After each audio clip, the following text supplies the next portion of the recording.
네, 오늘은 저희 NG 파워와 관련된 두 번째 세션인 어웨어 및 파일 정책을 통한 접근 제어와 관련된 내용을 준비했습니다. 네, 오늘의 세션은 주로 이제 접근 제어 정책에 대해서 소개를 해드리고요. 포커스를 몰웨어 파일 정책 소개 그리고 모범 사례 소개를 준비해드렸습니다. 그리고 저희 이번 네, 윗페이지 부탁드립니다. 저희 이번 세션 뒤에로 준비한 제품은 IS이고요.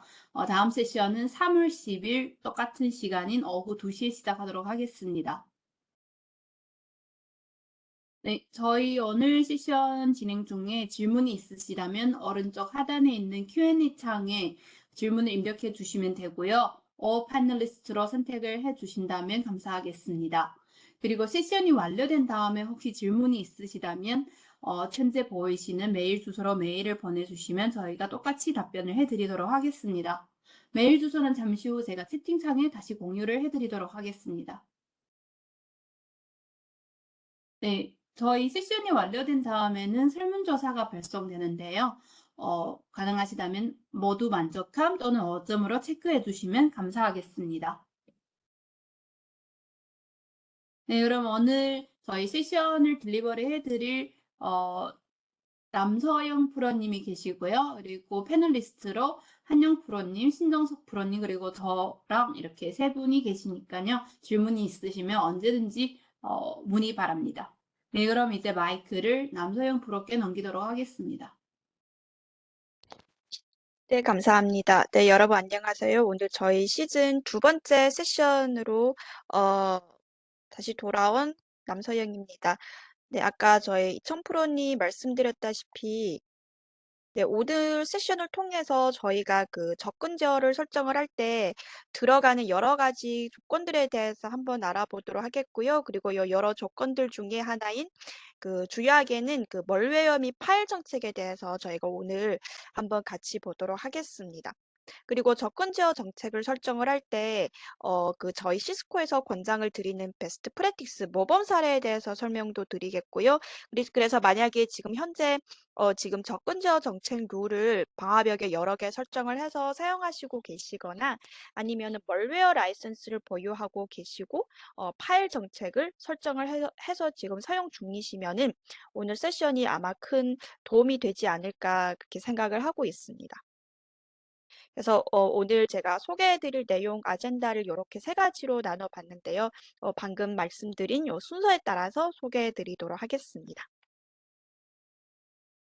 네, 그러면 오늘 세션의 첫 번째 내용인 접근 제어 정책에 대해서 알아보도록 하겠습니다. 방금 제가 그 접근 제어 죄송합니다. 네, 우선은 요 슬라이드부터 설명드리도록 할게요. 지금 보시는 요 슬라이드는 그 트래픽이 저희 방화벽에 들어왔을 때 그 어떤 순서에 따라서 트래픽을 처리를 하는지를 이렇게 정리를 해 놓은 건데 어느 정도 방화벽을 운영을 하고 계신 분들이라면은 아마 요 내용을 많이 익숙하실 겁니다. 그래도 오늘 세션에 처음으로 저희 시스코 방화벽을 이렇게 다루시는 분들도 있을 수도 있기 때문에 요 내용을 이렇게 다시 한번 같이 보도록 하겠습니다. 패킷이 외부에서 방화벽에 유입이 되었을 때는 이렇게 보시다시피 제일 처음 만나게 되는 게 요 프리필터 그 기능인데요. 얘는 이 기능 같은 경우에는 그 간단하고 빠르게 패킷을 처리하는 그런 장점을 가지고 있습니다. 동작 원리는 IP 헤더 그 정보 기반으로 요 뒤에서 심층 검사가 필요 없는 트래픽들을 빠르게 차단을 하거나 빠르게 이렇게 바이패스를 할 수 있습니다. 그래서 방화벽 성능을 높이는 데 큰 효과를 볼 수 있고요. 예를 들어서 테스트 관련된 뭐 백업 관련된 트래픽들은 다 회사에서 신뢰하는 그런 트래픽이잖아요. 그래서 만약에 이런 트래픽이 있으면은 이렇게 프리필터 정책의 조건으로 넣어서 이렇게 앞쪽에서 바로바로 이렇게 처리를 할 수 있습니다. 그래서 앞에서 이렇게 다 처리를 하게 되면은 여기 굳이 뒤에서 요 접근 제어 정책이나 아니면 요 IPS까지 가서 엔진을 태우면서 이렇게 심층 검사까지 받을 필요가 없는 거죠. 그래서 요 프리필터 기능을 지나면은 이 시큐리티 인텔리전스를 만나게 되는데 이 기능은 타로스에서 정기적으로 그 평판이 안 좋은 IP나 URL 도메인 정보들을 이렇게 저희 방화벽에 정기적으로 업데이트를 하면은 저희 방화벽은 이 정보들을 기반으로 여기에 맞는 트래픽들을 미리미리 차단을 할 수 있습니다. 그래서 예를 들어서 방화벽에 유입된 트래픽이 마침 타로스에서 제공한 평판이 안 좋은 그런 URL을 방문하는 그런 트래픽이다라고 할 경우에는 이 단계에서 바로 트래픽을 드롭시킬 수 있고요. 그 다음 단계로 넘어가지 않기 때문에 이 기능도 마찬가지로 방화벽 성능을 높이는 데 큰 도움을 줄 수 있습니다. 이뿐만 아니라 직접 그 사용자 정의 블랙리스트나 화이트 리스트를 여기에서 따로 만들어서요. 그 신뢰할 수 있는 IP나 URL 아니면은 뭐 악성 URL이나 IP는 아니지만 회사 보안 정책에 따라서 무조건 차단이 필요한 그런 IP나 URL이 있다라고 할 경우에는 여기 뭐 블랙리스트나 화이트 리스트에 이렇게 넣어서 여기에서 미리미리 이렇게 처리를 할 수 있습니다. 그래서 아무튼 여러 가지 방식으로 요 활용을 할 수 있기 때문에 저희는 요 시큐리티 인텔리전스 기능을 활용을 해서 어느 정도 트래픽을 이렇게 걸러주는 요런 부분을 저희가 권장을 드립니다. 그다음에는 이 SSL 정책 이쪽으로 넘어오게 되는데 인증서를 실제로 센서에 심어서 뭐 암호화된 트래픽을 복호화해서 요 뒤에서 트래픽에 대한 점검을 할 수 있게 하는 이런 기능을 가지고 있고요. 예를 들어서 저희가 그 각종 사이트로 접속을 할 때 HTTPS 트래픽 같은 경우에는 다 암호화되어 있잖아요. 그래서 만약에 복호화를 하지 않으면은 뒤에서 뭐 점검을 제대로 할 수 없을 수 있기 때문에 여기서 복호화 작업을 하실 수 있습니다. 그리고 그다음 단계는 저희가 가장 익숙히 알고 있는 접근 제어 정책에 들어오게 되는데 여기에서는 그 필요하면은 여러 가지 조건을 걸어서 트래픽에 대한 검사를 진행을 할 수 있습니다. 예를 들어서 URL이나 필요하면은 URL이나 어플리케이션 관련 조건을 걸어서 L2부터 L7까지의 점검을 다 하실 수 있습니다. 그리고 만약에 접근 제어 정책에서 여기에서 만약에 액션을 허용으로 하게 되면은 이 여기에 매칭된 트래픽들은 이렇게 마지막 단계인 IPS 점검과 요 악성 파일 점검으로 넘어오게 됩니다. 오늘 저희가 소개해 드릴 악성 파일 점검은 요 위에 있는 악성 파일 점검은 방화벽이 트래픽에 트래픽에 차단이 필요한 그런 파일이 포함이 되어 있다. 아니면은 악성 파일이 있는지를 점검을 할 필요가 있을 경우에는 요 방화벽에 여기에 요렇게 정책을 요렇게 심어서 이 관련된 트래픽을 검사를 하고요. 여기에 관련된 로그를 남기거나 필요하면은 차단까지 할 수 있습니다. 네, 요게 파일 및 멀웨어 정책 관련된 내용이고 요 아래에는 여러분들이 잘 알고 계시는 IPS 점검은 저희가 설정한 그 IPS 룰에 따라서 아니면은 정기적으로 업데이트되는 IPS 룰에 따라서 트래픽의 악성 공격이 숨겨져 있는지 찾게 되고 네, 마찬가지로 여기에 관련된 로그를 남기게 됩니다. 그래서 방화벽은 이 순서에 따라서 트래픽 점검을 하게 되고요. 요 매 단계마다 그에 따른 로그를 다 남기게 됩니다. 네, 방금 음, 전 슬라이드에서 제가 접근 제어 정책을 말씀을 드릴 때 그 트래픽을 허용할 건지 아니면 뭐 차단할 건지 액션을 넣을 수 있다고 제가 말씀을 드렸잖아요. 네, 만약에 액션을 허용으로 하면은 트래픽은 다음 단계인 뭐 IPS나 파일 정책이 들어가게 되는 거고, 근데 이런 그 허용 말고도 이렇게 방화벽에서는 여러 가지 액션을 취해서 이 트래픽을 컨트롤할 수 있습니다. 요 트러스트 액션 같은 경우에는 말 그대로 바이패스, 트래픽을 IPS나 파일 정책에 보내서 심층 검사를 할 필요 없이 바로 그러니까 IPS나 파일 정책에 보내서 그쪽에서 점검을 할 필요 없는 트래픽이 있다고 할 경우에는 이렇게 트러스트 액션을 넣어서 바로 그다음 목적지에 보내는 그런 액션이고 요 모니터 같은 경우에는 트래픽을 허용하거나 차단을 하기 위해서 쓰는 그런 액션은 아니고요. 로그를 남기기 위해서 쓰는 그런 액션입니다. 그래서 요 모니터 액션 같은 경우에는 보통 그 접근 제어 정책을 모니터링 하는데 많이 쓰이는데요. 예를 들어서 새로 접근 제어 룰을 몇 개 만들어서 이 룰이 관리자가 원하는 트래픽을 제대로 캐치를 하고 있는지 이런 부분을 모니터링하고 싶다라고 할 때는 이렇게 모니터 액션을 넣어서 로그를 통해서 분석을 하고요. 어느 정도 로그가 쌓이게 되면은 그 로그들을 분석을 하고 해당 요 새 룰의 조건이나 이런 게 아무런 문제가 없다, 제대로 캐치를 하고 있다라고 하면은 그때 가서 액션을 다시 얼러나 블럭을 넣어서 정식으로 사용을 하실 수 있습니다. 그래서 이런 경우에 많이 사용이 되는 그런 액션이고 이런 인터랙티브 블락 같은 경우에는 그 사용자가 어떤 리소스로 접근을 하려고 할 때 경고창을 이렇게 띄워줄 수 있습니다. 그래서 사용자한테 요 해당 리소스로 접근을 하는 건 리스크가 있을 수 있어서 접근 여부를 사용자가 직접 선택을 할 수 있게 하는 이런 액션이고요. 마지막 블럭은 말 그대로 트래픽을 차단하는 그런 액션입니다. 그래서 이렇게 여러 가지 액션을 저희가 제공을 하고 있고요. 예, 그리고 요 슬라이드 같은 경우에는 이렇게 그림을 통해서 방금 제가 소개해 드린 액션들이 어떻게 작동을 하는지를 이렇게 보여드리고 있습니다. 그래서 예를 들어서 접근 지어 정책에 내가 룰을 4개를 만들었는데 매 개의 룰의 액션이 다 다르고 첫 번째 룰 액션은 모니터, 두 번째는 트러스트, 세 번째는 블락, 네 번째는 얼로 이렇게 만들었고요. 마지막은 접근 제어 정책에 들어있는 그 마지막 디폴트 룰인데 보통은 이렇게 any deny, 블락 all로 해서 이렇게 블락으로 이렇게 디폴트로 룰이 설정이 되어 있습니다. 그래서 트래픽이 요 접근 제어 정책에 들어와서 매핑이 되는 순서는 위로부터 아래로의 순서인데 첫 번째 룰의 액션은 모니터. 만약에 트래픽 중의 일부분이 이 첫 번째 룰이 조건에 매칭이 되면은 관련된 로고를 남기게 되고 계속해서 아래로 내려가게 됩니다.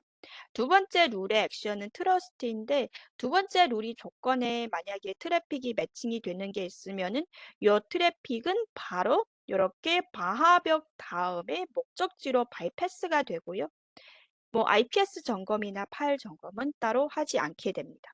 그래서 이 두 번째 룰에 매칭이 안 된 나머지 트래픽들은 계속해서 세 번째 룰로 내려오게 되고 그 세 번째 액션이 블락인 룰의 조건에 매칭이 되면은 요런 트래픽들은 바로 이렇게 차단이 됩니다.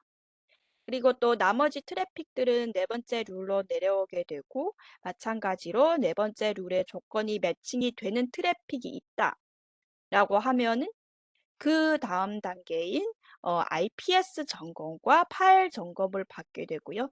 여기에서 만약에 문제가 있을 경우에는 여기에 맞는 액션에 따라서 뭐 차단이나 이런 쪽으로 그 트래픽이 차단이 되는 것도 있고요. 만약에 점검을 했는데 아무런 문제가 없다. 아니면 그냥 로그만 남기도록 했다라고 하면은 마찬가지로 그 다음 목적지로 이렇게 가게 됩니다. 가기 전에 당연히 여기에 맞는 로그를 다 남기게 되겠죠. 그래서 이렇게 4개 룰을 다 지나서 여기에서까지 매칭이 안 되는 트래픽이 있다라고 할 경우에는 그런 트래픽들은 자동으로 맨 아래 디폴트 룰에 매칭이 되고요. 액션이 블락이기 때문에 결국에는 위에서 매칭이 안 된 룰들은 여기에서 다 이렇게 차단이 됩니다. 그래서 이런 순서에 따라서 트래픽이 처리가 됩니다. 계속해서 이번에는 그 로고 설정에 대해서 한번 보도록 하겠습니다. 여러분들도 아시다시피 방화벽을 운영을 하시면서 그 트래픽이 제대로 처리가 되는지 분석을 하시려면은 그 로그 정보가 필수잖아요. 그러면 그 방화벽에서 어떤 로그들을 수집을 하는지를 보면은 이렇게 시큐리티 인텔리전스 기능 관련 로그도 수집이 가능하고 파일 정책과 악성 파일 정책 관련 로그, 요 인트루전은 IPS 그리고 IAB 기능 관련 로그 생성도 이렇게 다 가능합니다. 액션이 블락인 접근저 룰에 대해서는 그 저희가 권장을 드리는 게 있는데 잠시 뒤에 제가 보여드리는 데모 환경에서 보시면 아시겠지만 그 로그를 생성하는 옵션이 두 가지가 있습니다.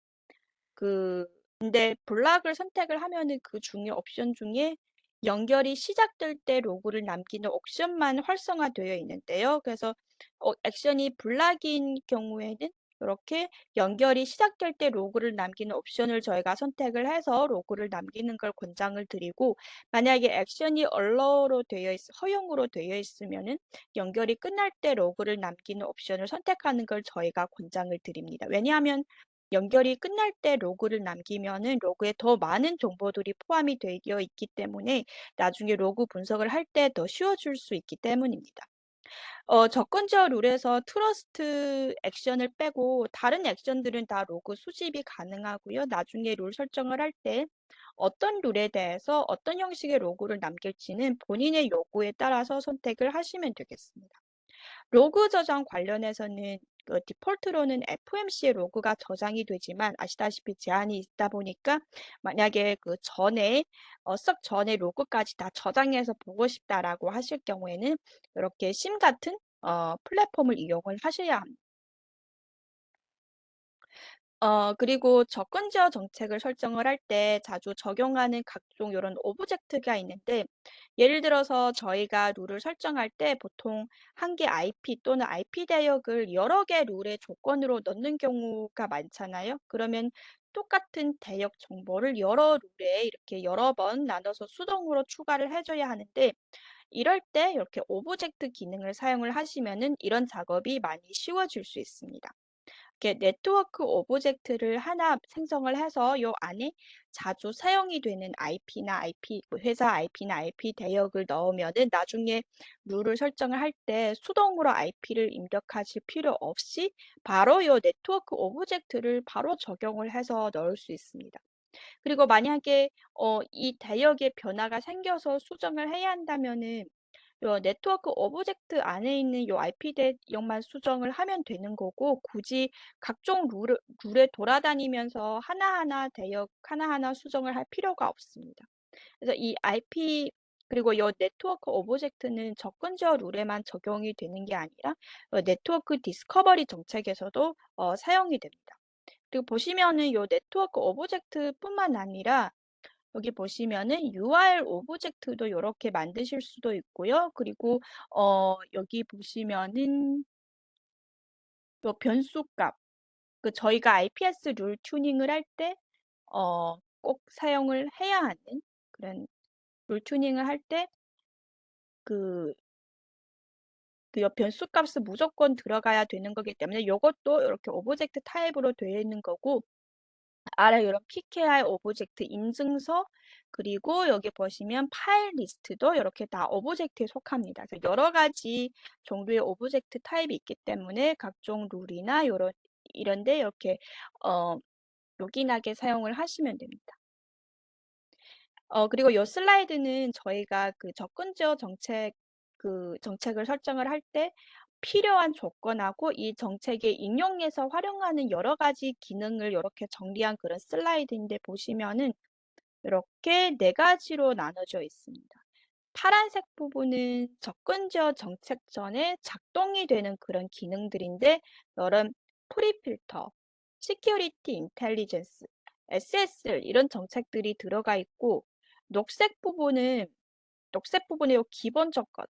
이 부분은 저희가 접근 제어 정책 룰을 설정을 할 때 넣는 그런 조건들입니다. 이렇게 기본 조건, 고급 조건 두 가지로 나눴는데, 기본 조건은 L2부터 L4, IP 기반, 포트 기반을 조건으로 이렇게 넣는 거고, 고급 조건은 L7의 어플리케이션에 대한 제어, 요 아래 URL에 대한 제어, 그리고 여기 아이덴티티, 사용자 기반 접근 제어를 조건으로 이렇게 넣을 수 있습니다. 오렌지색 부분은 접근 제어 이후에 들어가는 IPS 점검하고 악성 파일 점검이 들어가 있고, 또 맨 오른쪽은 회색 부분은 접근 제어 룰에 들어가는 이런 들어가는 액션들입니다. 그리고 방금 말씀드린 접근 제어 정책에 인용하는 이런 오브젝트가 있고요. 어떤 룰에 대해서 로그를 남길지도 이렇게 선택을 하실 수 있습니다. 방금도 말씀드렸다시피 저희가 접근 제어 룰뿐만 아니라 다른 정책도 설정을 해야 하잖아요. 그래서 이런 정책들 가운데서 어떤 정책들은 자주 수정을 해야 하는지, 어떤 정책들은 뭐 자주 수정을 할 필요가 없는지, 요런 부분에 대해서 정리를 한 요런 내용이 있는데 같이 보도록 하겠습니다. 당연히 매 회사마다 업무 요구와 정책 관리 요구에 따라서 조금씩 차이가 있겠지만 그래도 이렇게 크게 세 가지로 요렇게 나눌 수 있는데요. 우선은 그 자주 업데이트가 필요한 정책으로는 요 접근 지원 정책하고 IPS 정책이 있습니다. 왜냐하면 접근 지원 정책 같은 경우에는 그 액세스 요구의 변화가 자주 생기기 때문에 여기에 맞게 수정을 해야 하는 거고, IPS는 취약점 정보가 계속해서 변하기 때문에 요 IPS 정책도 여기에 맞게 변화가 필요합니다. 자주 튜닝을 해야 악성 공격이나 이런 부분을 효율적으로 막을 수 있는 거죠. 그리고 이런 파일 정책이나 신분 정책, 프리필터 정책은 자주 수정할 필요가 없는데요. 특별한 요청이 없는 이상은 이런 정책들은 따로 수정할 필요는 없습니다. 그리고 수정이 거의 필요 없는 정책으로는 이렇게 맨 오른쪽에 있는 요 몇 가지 정책들인데, 네트워크 디스커버리 같은 경우에는 요 안에 들어간 IP 대역이 보통 회사에서 사용하는 그런 대역이잖아요. 그래서 이 대역은 거의 변하지 않기 때문에 이 정책도 그렇게 자주 수정할 필요가 없는 거고, SSL이나 DNS 정책도 한번 설정하면 특별한 변화가 없는 이상 그대로 쭉 사용을 하시면 되겠습니다. 그래서 제가 설명드린 접근 지원 정책도 자주 들여봐야 그 모니터링을 해야 되는 그런 정책 중에 하나이고, 근데 멀웨어 같은 경우에는 뭐 특별한 그 요구가 없는 이상은 처음에 설정을 하고 그대로 쭉 사용을 하시면서 지속적으로 모니터링만 하시면 됩니다. 그리고 접근 지원 정책을 만들 때 저희가 요긴하게 사용할 수 있는 재미있는 기능이 하나가 더 있는데, 요 룰을 상속받는 그런 기능입니다. 우선 정책을 하나 만들고 다른 정책들은 다 이 정책 아래에 요렇게 두고요. 이 정책의 룰을 그대로 이렇게 물려받는 그런 기능입니다. 예를 들어서 요 슬라이드 보시면은 요렇게 아래에 요 세 개의 정책에 같은 룰을 적용을 해서 서로 다른 FTD 장비에 배포를 해야 하는 그런 상황이라고 하면은, 만약에 이런 정책을 상속받는 그런 기능이 없을 경우에는 저희가 매 정책에 들어가서 똑같은 여러 개의 룰을 세 번씩 만들어야 되잖아요. 하지만 요 상속받는 요런 기능을 사용하게 되면은 우선은 맨 위에 이렇게 패런트 정책을 하나 만들고, 이 안에 이 정책 안에 요 룰들을 이렇게 넣어 두고요. 그리고 아래 정책 세 개를 이렇게 추가를 해서 위에 요 패런트 정책의 룰들을 그대로 다 이렇게 물려받게 됩니다.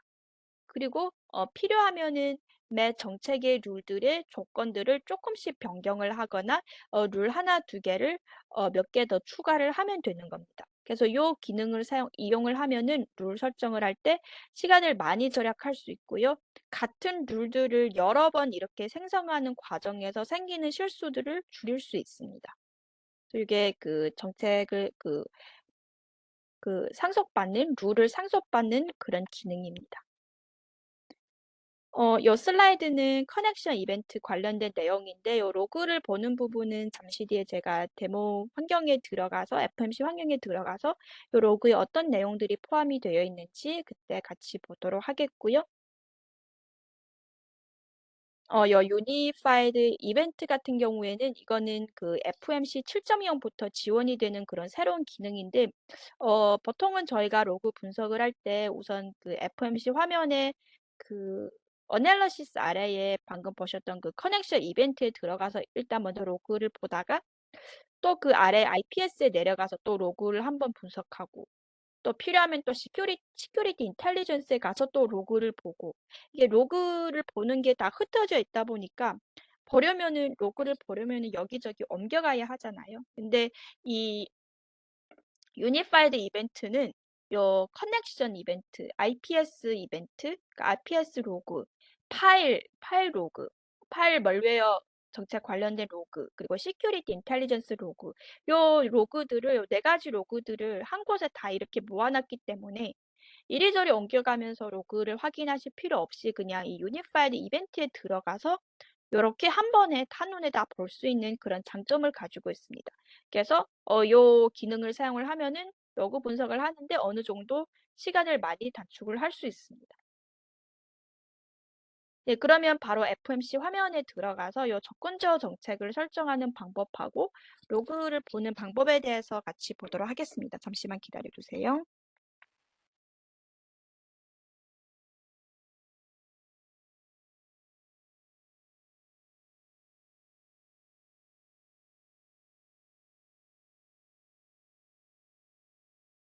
네, 오늘 제가 준비한 데모 환경은 FMC 7.2 최신 버전이고요. 여기 들어가서 물음표 버튼에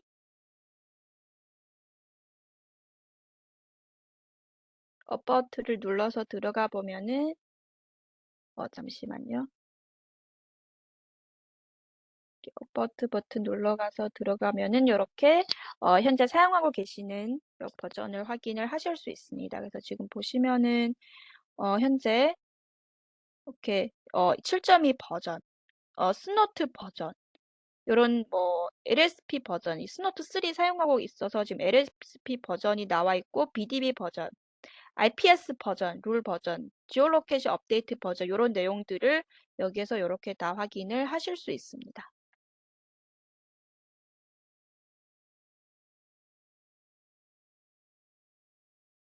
잠시만요.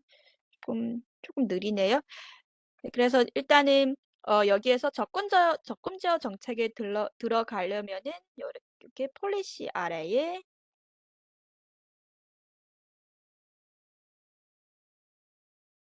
이렇게 폴리시 아래 잠시만요. 다시 한번 새로 고침 해볼게요.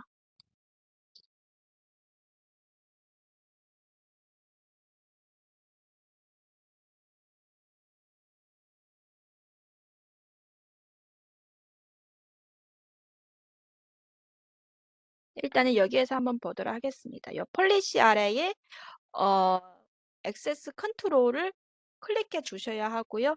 요 보시면은 요 폴리시 아래에 이렇게 액세스 컨트롤 아래에 intrusion IPS 정책, 파일 및 멀웨어 정책, 그리고 DNS, SSL, 그리고 신문 인증 정책, 프리필터 정책 이렇게 순서대로 이렇게 나와 있고요.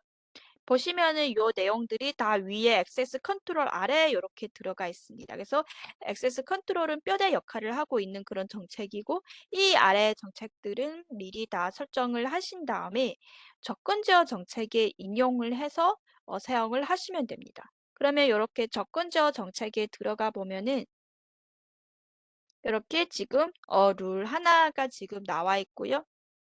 시스템에서 미리 다 이 설정이 되어 있는 그런 툴입니다. 그래서 요 스테터스 아래를 보시면은 이미 요 정책은 FTD 요 한 대 FTD 장비에 배포가 되어 있는 상태입니다. 그래서 이렇게 나와 있고 만약에 요 정책 안에 어떤 룰들이 들어 있는지 보시려면은 요 옆에 연필 버튼을 눌러 주시면 되세요. 아, 네, 여기에 나와 있네요. 오늘은 이 환경이 조금 원활하지 않아서 제가 오늘은 그냥 이 환경으로 설명을 드리도록 하겠습니다. 네, 그래서 이렇게 들어와서 보시면은 이렇게 맨 위쪽은 여기에 정책 이름, 접근 지어 정책 이름, 그리고 아래는 이렇게 여러 가지 탭들이 나와 있는데 첫 번째 탭은 룰 탭인데 여기에는 이렇게 요 접근 지어 정책에 들어가 있는 룰들이 이렇게 아래 쭉 나열이 되어 있습니다. 그리고 만약에 시큐리티 인텔리전스 기능을 사용하고 싶으시면은 룰 탭 옆에 시큐리티 인텔리전스 탭에 가주시면 되고 요 어드밴스드 아래에는 그 접근 지어 정책의 여러 가지 고급 설정들이 들어가 있고요. 요 어드밴스드 옆에 바로 프리필터 폴리시 옵션에는 요 옵션에서 클릭해서 프리필터 정책 설정이 가능하고요. 요 옆에 SSL 폴리시, SSL 정책 룰 설정 관련된 내용, 그리고 요 옆에 아이덴티티 폴리시 조금만 화면을 작게 하도록 하겠습니다. 그리고 아이덴티티 폴리시 신분 인증 정책 관련 인용을 적용을 여기에서 이렇게 하실 수 있습니다. 그래서 만약에 프리필터나 신분 인증 정책을 이 접근 제어 정책에 인용을 하려면은 우선은 여기에서 아이덴티티, SSL 프리필터 여기에 먼저 들어가서 필요한 설정을 다 마친 다음에 여기에서 이렇게 바로 클릭을 해서 어떤 프리필터 정책을 인용을 할지 이렇게 선택을 해서 OK 버튼을 눌러주시면 됩니다. 그리고 여 위에 있는 요 inheritance는 방금 제가 말씀드린 룰 상속받는 그런 설정 관련 옵션이고요. policy assignment는 이 접근 제어 정책을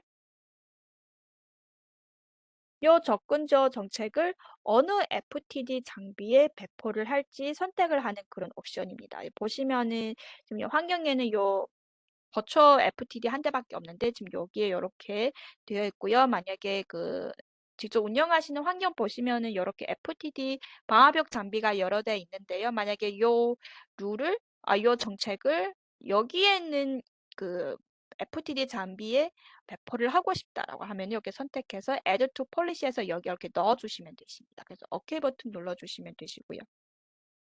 그래서 다시 저희가 룰 탭으로 돌아와서 보시면은 일단은 여기서 저희가 접근 제어 룰 하나 한번 생성해 보도록 하겠습니다. 그래서 add 룰 버튼을 눌러주시고 보면은 우선은 여기에 룰 이름을 적고 그리고 이 룰을 만약에 생성해서 지금 바로 사용을 하시려면은 요 옆에 enable 버튼을 체크를 해주시면 되세요. 근데 일단은 먼저 룰 하나 설정을 하고 나중에 테스트용으로 사용하고 싶다라고 하시면은 당장 사용하지 않을 거면은 요 enable 요 체크를 꺼주시면 되세요. 인서트는 이 룰을 몇 번째 넣을지 순서를 선택하는 부분인데 이렇게 into mandatory 맨덴토리는 순서가 얘가 위쪽에 있어서 만약에 트래픽이 들어왔을 때 만약에 이 인서트를 into 맨덴토리로 선택을 하면은 이 룰이 위쪽에 있기 때문에 트래픽이 들어왔을 때 먼저 매칭이 될 거고요. into 디폴트는 맨덴토리 아래에 자리를 하고 있습니다. 그래서 그리고 이 아래 into 카테고리는 만약에 정책에 넣어야 할 룰들이 많을 경우에는 카테고리를 여러 개 만들어서 룰을 나눠서 관리를 할 수도 있고요. 그래서 이렇게 해서 이렇게 카테고리 여러 가지 있는데 만약에 내가 만든 룰이 URL 기반으로 접근 제어를 하는 룰이라고 하면은 이렇게 맞는 카테고리에 이렇게 넣어서 할 수도 있고요. 만약에 여기에 원하는 그런 카테고리가 없을 경우에는 직접 새로 하나 생성을 해서 이렇게 넣어도 됩니다. 그리고 여기 아래 below 룰, below나 above 룰을 눌러서 이 룰을 몇 번째 룰 위에 넣을지, 예를 들어 여기에 5를 넣으면은 5번째 룰 위에 넣을지, 5번째 룰 아래에 넣을지 이렇게 순서를 직접 정할 수도 있고요. 그래서 이 룰을 어느 순서에 넣던 이 룰 위에 있는 룰들과 조건이 충돌이 되는지 아니면 액션이 충돌이 되는지는 꼭 먼저 확인을 하셔야 합니다. 만약에 충돌이 되면은 트래픽이 요 룰까지 올 수 없기 때문에 원하시는 효과나 로그를 보실 수 없어서 이 부분은 룰을 설정을 할 때 꼭 한번 확인을 하셔야 합니다.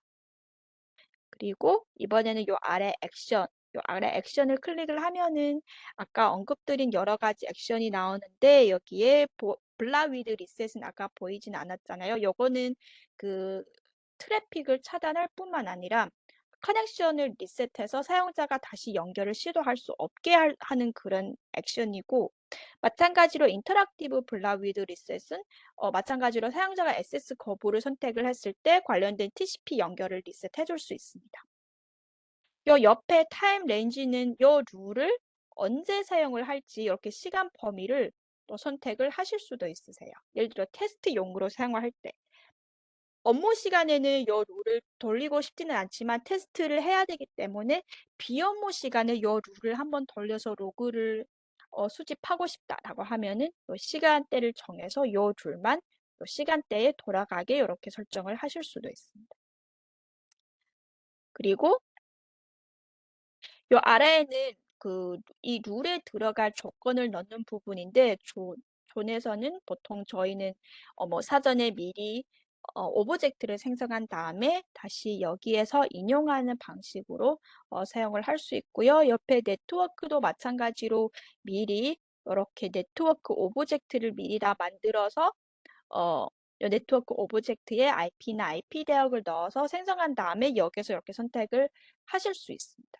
네, 선택을 해서 어디에서 어디로 가는 트래픽을 제어를 할지 설정을 하시면 되는 거고, 요 네트워크 옆에 보시면은 지오로케이션이라고 하나 더 있는데, 요거는 그 나라 기반으로 트래픽을 또 제어를 하실 수 있습니다. 요렇게.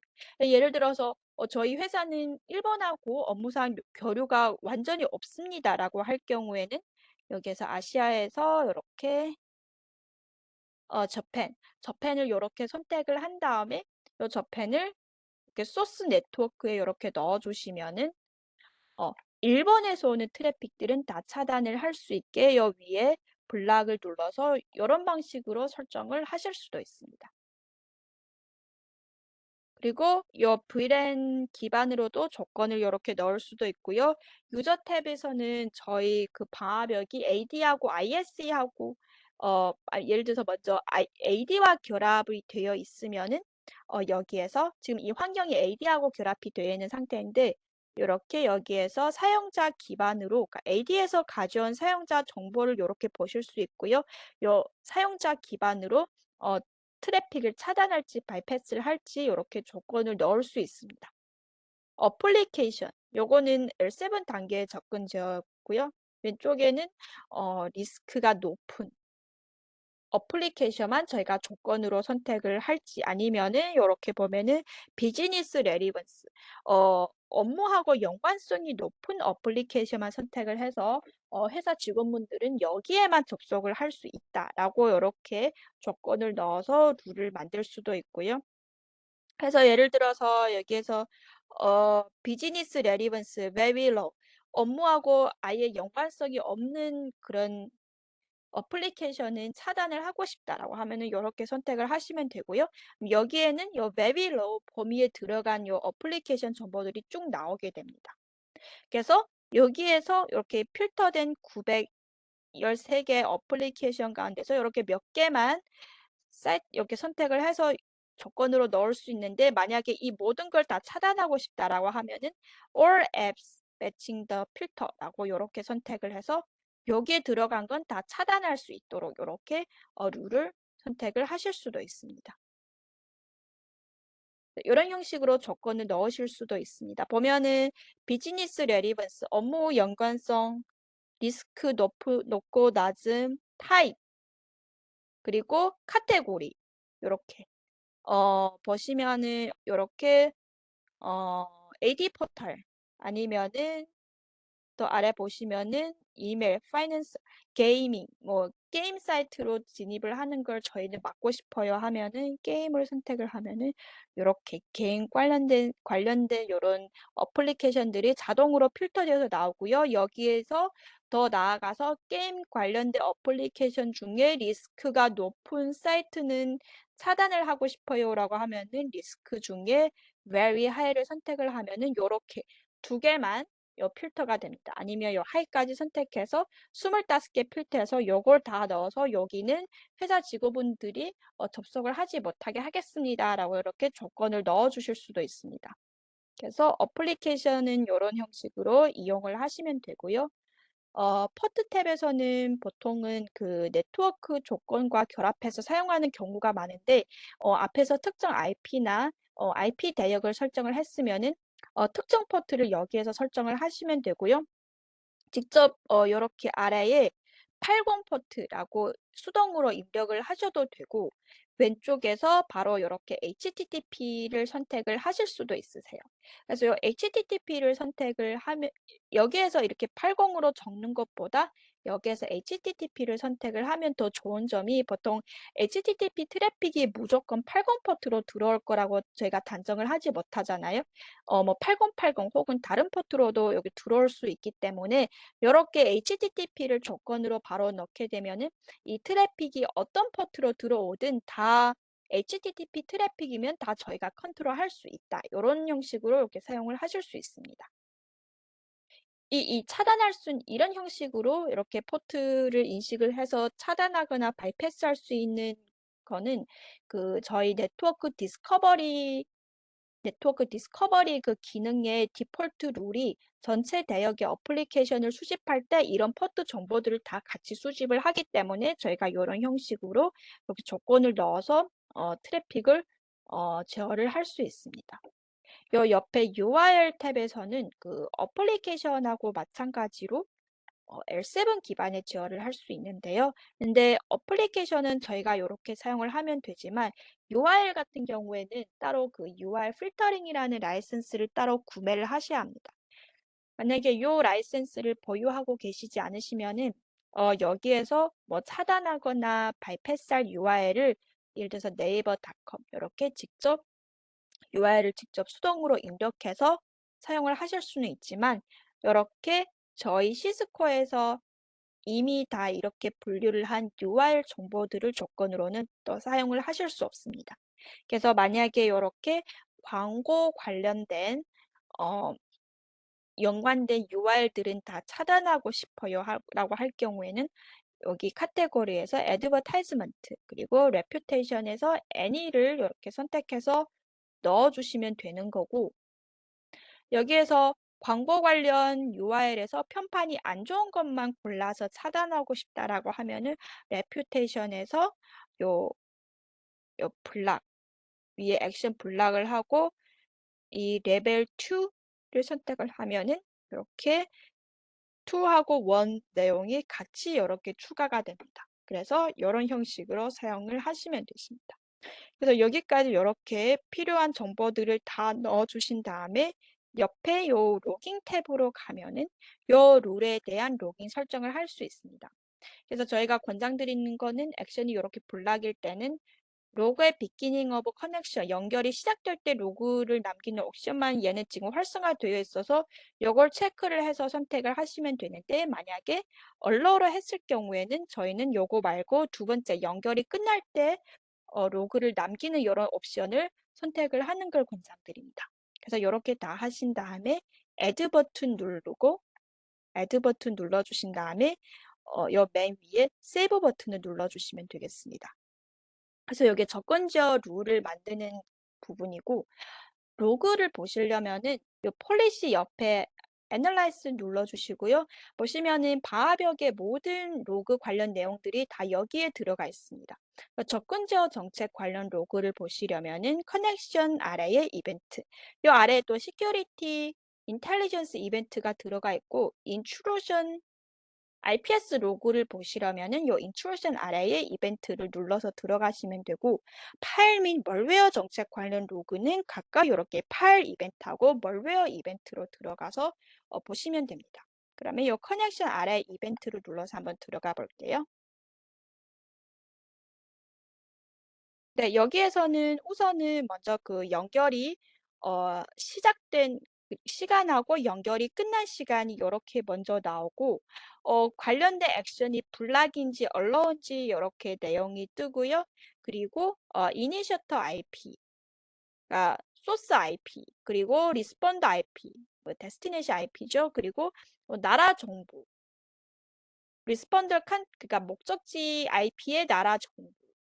그리고 뭐 여기 포트 정보, 소스 포트, 데스티네이션 포트, 목적지 포트 다 들어가 있고 만약에 여기에서 더 자세한 내용을 보고 싶다라고 하면은 지금 보시면은 여기 커넥션 위드 어플리케이션 디테일하고 있는데 요 옆에 탭 뷰로 시작되는 옵션이 하나 더 있어요. 그래서 이걸 클릭해서 보시면은 더 많은 로그 내용을 보실 수 있습니다.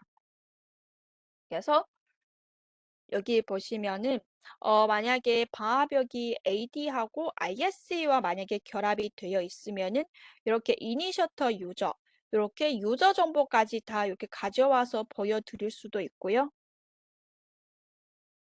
네, 앞부분은 아까 보신 내용이랑 같습니다. 그래서 여기 유저 정보가 더 들어가 있고 그리고 요 스크롤 더 옆으로 당기면은 여기에 URL 정보하고 URL 정보, 그리고 요 URL이 어느 카테고리에 속하는지, 요 URL 레퓨테이션이 트러스트인지 아니면 악성 URL인지 이렇게 다 분류한 내용까지 나오고, 어플리케이션 리스크, 어플리케이션 정보, 이 어플리케이션의 그 비즈니스하고 연관성이 어떻게 되는지 이런 내용까지 다 이렇게 보여드리고 있고요. 스크롤 더 당겨주시면은 어느 접근 제어 정책에 매칭이 되었는지까지 내용이 다 이렇게 나와 있습니다. 네, 이렇게 보시면 되고, 그리고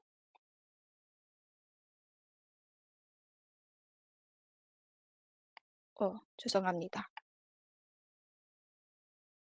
네, 이렇게 보시면 되겠습니다. 그래서 첫 번째 데모는 여기까지 보여드리도록 하겠고요. 계속해서 다시 슬라이드로 돌아가도록 하겠습니다.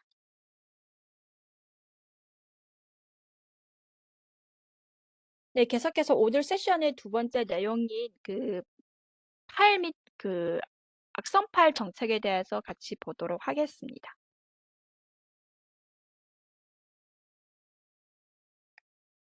네, 요 기능을 사용을 하시려면은 저희가 라이센스가 필요한데요. 두 가지로 나눌 수 있습니다. 하나는 파일 정책, 다른 하나는 멀웨어 정책으로 나뉘는데, 파일 정책 같은 경우에는 그 보통 파일에 대한 제어를 할 수 있습니다. 그리고 요거는 3D 라이센스를 보유하고 계시면은 요 기능을 사용을 하실 수도 있고, 사용을 하실 수 있는 거고요. 만약에 악성 파일이 포함이 되어 있는지 점검을 하고 싶다라고 하시면은 요 멀웨어 정책을 생성을 해야 되는데, 요 기능을 멀웨어 라이센스를 따로 구매를 하셔야 합니다. 그리고 만약에 이심이 가는 파일을 방화벽에 저장을 하려면은 마찬가지로 멀웨어 라이센스가 필요합니다. 그러면 방화벽에서 이 기능이 어떻게 작동을 하는지 원리를 같이 보도록 하겠는데요.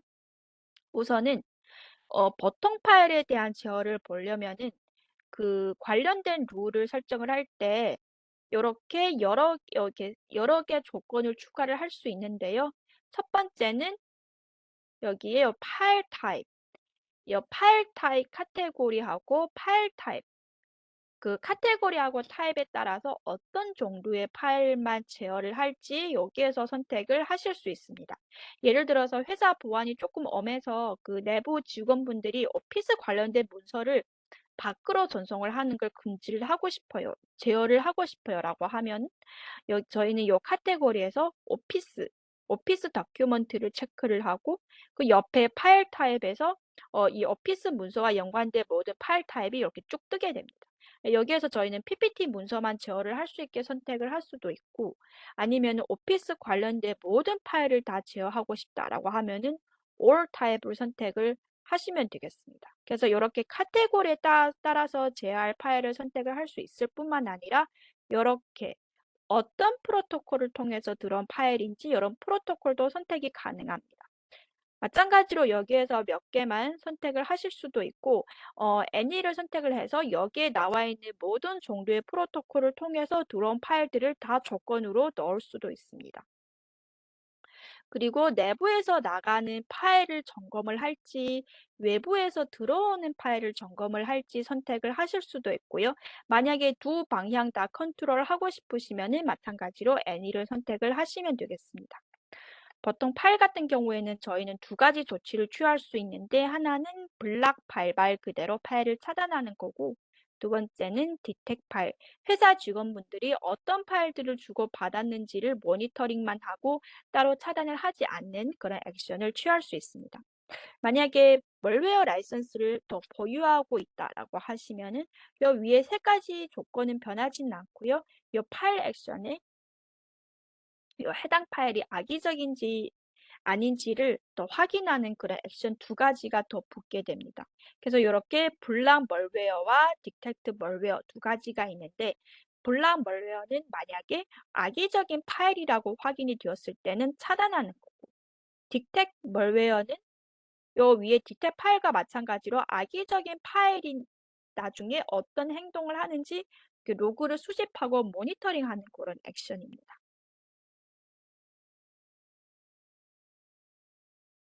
네, 그래서 그 FMC 화면에 다시 들어가서 이 파일과 멀웨어 정책을 설정하는 부분하고 로그를 보는 방법에 대해서 계속해서 보도록 하겠습니다. 잠시만요. 네, 요 파일 타고 멀웨어 정책을 설정을 하려면은 저희는 요 폴리시 아래에 멀웨어 앤 파일 요쪽으로 들어가야 되고요. 네, 요렇게 사전에 미리 설정한 정책이 요렇게 들어가 있습니다. 마찬가지로 요 안에 있는 룰을 보시려면은 요 에딧 버튼, 요 연필 버튼 눌러주시면 되고 요렇게 지금 룰이 하나 들어가 있습니다. 요 룰 보시려면은 연필 버튼 눌러주시면 되고 새로 룰 하나 추가하고 싶다라고 하면은 add 룰 눌러주시면 되세요. 그러면 요 연필 버튼 눌러서 어떤 내용들이 들어가 있는지 한번 볼게요. 방금 말씀드렸다시피 조건을 모두 세 가지 넣을 수 있습니다. 프로토콜, 파일 방향, 그리고 파일 타입하고 카테고리 이렇게 세 가지가 들어가 있는데 어플리케이션 포탈, 어떤 프로토콜을 통해서 들어온 혹은 나가는 파일인지 선택을 하실 수 있는데요. 여기에서 특정 프로토콜을 따로 선택을 하실 수는 있지만 저희는 이렇게 any를 선택을 해서 모든 프로토콜을 다 조건으로 넣는 걸 권장드립니다. 이 아래에는 파일 방향. 마찬가지로 가급적이면은 any 눌러서 나가는 거 들어오는 거 다 이렇게 모니터링 하거나 액션을 취하는 걸 저희가 권장을 드리고요. 아래에는 어떤 종류의 파일을 점검할지 선택하는 부분인데 여기에서 제어가 필요한 파일 종류를 이렇게 선택을 하시면 됩니다. 위의 액션은 이렇게 디텍 파일, 파일을 탐지하고 로그만 남기는 거, 블락 파일, 파일을 차단하고 로그를 남기는 거. 요 두 개 액션은 파일의 확장명에 따라서 차단할지 허용할지를 결정을 하는 거고 어, 아래의 멀웨어 클라우드 룩업은 앰프 클라우드에서 파일 해시 값을 보내서 얘가 악성인지 아닌지를 탐지를 하는, 그러니까 악성 파일인지 아닌지 탐지하는 그런 액션이고, 블락 멀웨어는 악성으로 탐지가 되었을 때 차단하는 그런 액션입니다. 근데 저희가 그 앰프 클라우드에 파일의 해시 값을 보낸다고 해서 얘가 다 악성인지 깨끗한 파일인지 결과가 무조건 100%가 다 나오는 건 아니고요.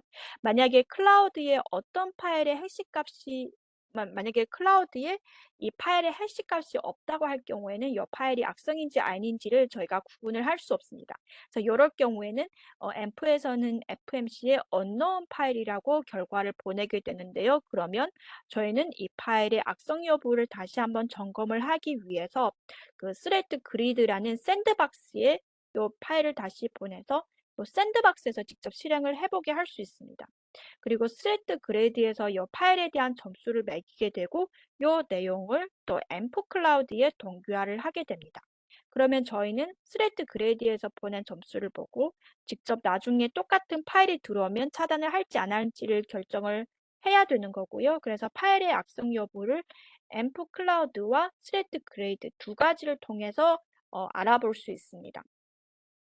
만약에 이렇게 블락 멀웨어를 선택을 하게 되면은 보시면은 딕택이나 블락 파일을 선택하면은 이렇게 아래 내용이 별로 없습니다. 근데 저희가 멀웨어나 블락 멀웨어를 누르면 이렇게 아래 옵션이 몇 개 더 나오게 되는데 여기는 그 앰프의 파일 해시 값을 보내서 파일 악성 여부를 점검하는 것 빼고 이렇게 몇 가지 점검 방식이 더 나와 있습니다.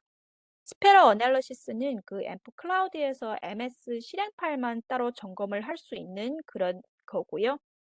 여기 아래의 다이나믹 어널리시스는 그 방금 저희가 말씀드린 그 스레드 그레이드에서 점검하는 그런 액션입니다. 보통 이 옵션하고 아래의 캐퍼시티 핸들링 액션을 같이 체크해서 사용을 하는 걸 권장드립니다. 왜냐하면 그 스레드 그레이드가 매일마다 처리하는 파일 개수가 200개인데 이보다 많은 파일을 스레드 그레이드에 점검 요청을 보내면은 점검을 미처 하지 못한 파일들은 요 캐퍼시티 핸들링 요 옵션을 선택을 해야 방화벽에 먼저 저장을 했다가 그 다음 날에 다시 점검 요청을 보낼 수 있습니다. 그래서 요 두 옵션을 같이 선택을 하는 걸 권장을 드리고 로컬 멀웨어 어널리시스는 저희 방화벽 자체가 그 로컬에 파일이 악성인지 아닌지를 판단하는 룰셋을 또 따로 가지고 있습니다. 그래서 요 룰셋을 통해서 악성 여부를 판단을 할 수 있습니다. 이 룰셋은 탈로스에서 정기적으로 업데이트를 해주고 있습니다. 네, 그리고 요 아래 리셋 커넥션은 요 블락 멀웨어 액션뿐만 아니라 블락 파일 액션을 선택했을 때도 리셋 커넥션이라고 나오는데 요거는 파일을 차단할 뿐만 아니라 연관된 트래픽까지 모두 리셋해서 내부 네트워크 환경에 더는 영향을 주지 못하게 하는 그런 액션입니다. 그리고 옆에 요 스토어 파일은 이렇게 스토어 파일은 만약에 멀웨어 라이선스를 보유하고 계시면은 요런 종류의 파일들을 방화벽에 저장을 할 수 있습니다. 앰프 클라우드에서 악성으로 판명난 파일이나 언노운 파일 그리고 깨끗한 파일을 저희가 다 이렇게 저장을 할 수 있는데 근데 다 이렇게 저장을 하면은 그 방화벽 용량을 많이 차지할 수 있어서 저희는 이렇게 언노운 파일만 저장을 하는 걸 권장을 드립니다. 다 이렇게 선택을 하고 아래 세이브 버튼을 눌러서 요 정책을 그 접근 제어 정책에 인용을 하시면은 요 사용을 하실 수 있고요. 인용을 하는 부분은 간단하게 보시면은 여기에서 이렇게 다 룰을 만들고 액세스 컨트롤에 가서 만약에 방금 그 파일 정책을 여기에서 예를 들어서 요 예를 들어서 여기서 접근조 룰 하나 만들고 나서 여기에 그 파일 정책을 인용하고 싶다라고 하시면은 요 로깅 옆에 인스펙션에 가서 여기 파일 폴리시에서 방금 요 룰을 선택하고 add 눌러서 저장을 하시면 되겠습니다. 그러면 그 파일 정책이 요 룰에 인용이 됩니다. 그래서 요 룰에 매칭된 트래픽은 여기에 요 룰의 액션이 언러일 경우에는 파일 정책에 넘어가서 계속해서 파일 검사까지 받게 됩니다. 그리고 로그 보는 방법 말씀드릴게요. 요 어널리시스 아래에 멀웨어 이벤트에 들어가 볼게요. 그래서 여기에 들어가 보면은 어, 방화벽이 탐지한 악성 행위 이름, 공격을 일으킨 파일 이름하고 요 파일 해시 값이 나와 있고 파일 종류 그리고 몇 번 히트되었는지 나와 있고요. 탭업 뷰로 가보시면은 그 아까 커넥션 이벤트와 마찬가지로 여기 더 많은 정보들이 이렇게 들어가 있습니다. 보시면 유저 정보도 뜨고 데스티네이션 포트, 소스 포트 내용도 뜨고 어느 접근 제어 정책에 매칭이 되었는지도 이렇게 다 뜨게 됩니다. 네, 그리고 여기에서 더 말씀드리고 싶은 거는 여기 보시면은 여기 멀리어 서머리 쪽 보시면은 방금 여기에 파일 해시 값이 나왔는데요. 이 파일 해시 값 옆에 보시면은 빨간 버튼이 있습니다. 이 버튼을 누르면은 이 파일의 움직임을 저희가 추적을 할 수 있습니다. 이 파일이 언제 호스트에서 어느 호스트에 전달을 했는지 전달이 되었는지 아니면 전달하려고 하다가 차단이 되었는지 이런 내용들을 여기 로그에서 다 확인을 하실 수 있습니다. 그래서 파일 해시 값을 보시면은 여기 옆에 다운로드 버튼이 있는데 만약에 룰 설정할 때 그 아까 스토어 파일에 체크를 했으면은 여기에서 다운로드 버튼을 눌러서 방화벽에 이 파일을 저장을 할 수 있는 거고요. 옆에 구름 버튼을 눌러주시면은 이 파일을 스레드 그레이드에 보내서 점검을 받을 수 있습니다. 아래에는 뭐 파일명, 파일 사이즈 이런 내용들이 들어가 있고 그리고 오른쪽에 보시면은 이렇게 AD하고 ISE가 방화벽하고 그 연동이 되어 있으면은 요렇게 요 파일 요 first scene, last scene 아래에 요렇게 유저 정보까지 다 요렇게 가져올 수 있고요. 요 last scene은 말 그대로 마지막에 이 파일을 언제 발견을 했는지 요런 시간 정보가 요렇게 나와 있습니다. 요 내용들 말고 더 중요한 내용이 요 아래에 나와 있는데요. 요게 파일 트라젝토리 부분입니다. 보시면은 요 파일이 언제 어떤 움직임들이 있는지 여기 시간별대로 쭉 다 나열이 되어 있는데 요 파일 같은 경우에는 처음부터 끝까지 보시면은 다 이렇게 파일 전송을 시도를 했지만 다 차단이 되었습니다. 요 아래 빨간색 아래 줄이 그어져 있으면 요 파일이 차단되었다는 뜻입니다. 보시면은 요 2021년 6월 8일에 여기 이렇게 마우스를 갖다 대면은 요 6월 8일에 요 유저, 요 IP 어드레스 보시면은 이 IP가 이 205.234.186.111 요 IP 주소에서 파일 전송을 시도를 했지만 얘가 차단이 되었고 6월 9일에 또 요렇게 시도를 했는데 또 차단이 되었고 요렇게 내용들을 여기 마우스를 여기에 갖다 대시면은 요렇게 내용들이 다 요렇게 나와 있습니다. 그래서 어느 호스트가 어느 호스트한테 전송하려고 했는지 요런 내용들이 여기에도 있고 아래에도 요렇게 정리가 되어 있습니다. sending IP 여기에서 파일 전송을 시도를 했 여기에서 얘한테 파일을 보내려고 시도를 했는데 얘가 차단이 되었죠. 그래서 어느 호스트에서 이 악성 파일을 보내려고 했는지 어느 호스트가 받으려고 하다가 차단을 했는지 이런 내용들을 여기에서 보실 수 있습니다. 여기에서 보면은 다 차단이 되었는데 나중에 보시면은 차단이 안 되고 또 이 receiving IP 여기에서 파일을 받아서 실행을 했으면은 관련된 내용까지 뜨게 됩니다. 그러면은 나중에 요 실행을 하는 호스트가 이미 그 감염이 되었는지도 나중에 하나하나 찾아서 다 확인을 해 보셔야 되겠죠. 이런 방식으로 이 로그를 보시면 되겠습니다. 그래서 여기까지가 제가 준비한 데모 내용이었고요. 다시 저희가 슬라이드로 돌아가도록 하겠습니다. 네, 마지막으로 접근 제어 정책을 설정할 때 하고 파일 및 멀웨어 정책을 설정할 때 저희가 권장드리는 시스코에서 권장드리는 설정에 대해서 말씀드리도록 하겠습니다.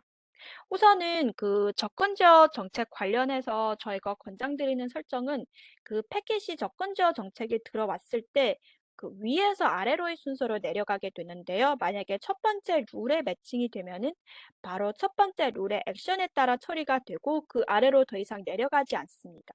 그렇기 때문에 접근 제어 룰 순서를 정할 때 L3, L4 기반의 트래픽을 제어하는 룰은 앞단에 넣고 L7 기반의 어플리케이션이나 UIL 관련된 트래픽을 제어하는 룰들은 아래쪽으로 순서를 정하셔야 합니다. 만약에 L7 기반의 트래픽을 제어하는 룰들을 앞단에 놓게 되면은 트래픽이 들어왔을 때 먼저 이 룰에 일치하는 조건이 있는지 L7부터 시작해서 L3부터 시작해서 L7까지 쭉 트래픽을 전반을 다 체크를 하고 그 다음 룰로 내려가기 때문에 이렇게 하면은 바하벽의 효율이 떨어지게 됩니다.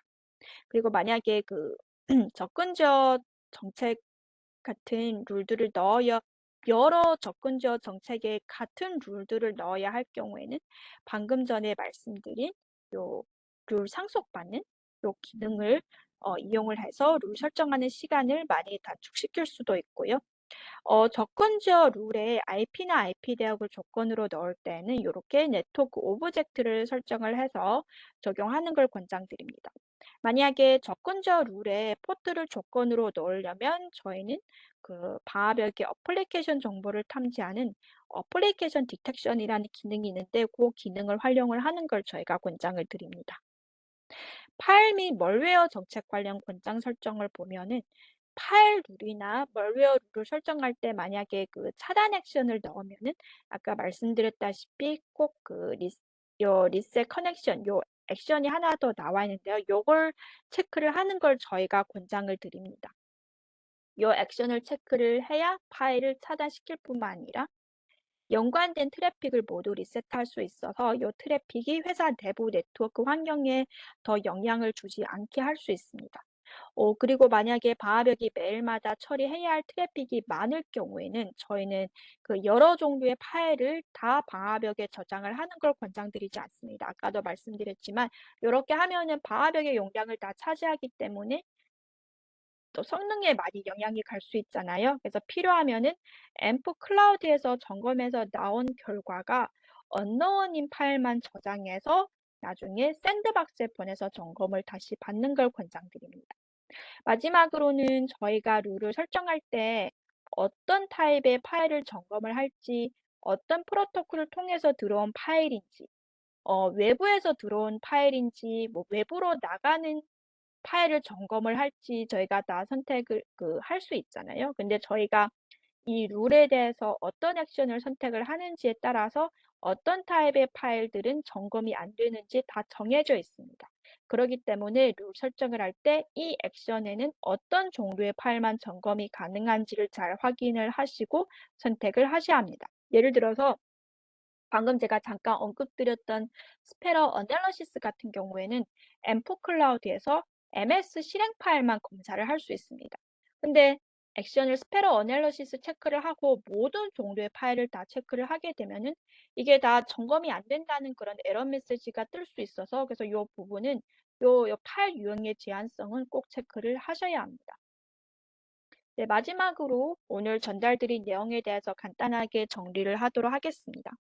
우선은 그 트래픽이 방화벽에 들어왔을 때 어떤 순서로 처리가 되는지 패킷 처리 과정을 저희가 쭉 봤고요. 그리고 그 접근 제어 정책에 어떤 기능들을 같이 적용을 해서 활용할 수 있는지, 접근 제어 룰을 설정할 때 어떤 조건들을 넣을 수 있는지, 이런 부분도 같이 알아봤습니다. 그리고 만약에 꼭 차단을 해야 하는 파일 종류가 있다고 할 경우에는 멀웨어 정책을 설정을 하기 전에 꼭 파일 정책을 하나 만들어서 그 안에 이 파일 종류를 조건으로 넣어서 여기에서 미리 차단을 하셔야 합니다.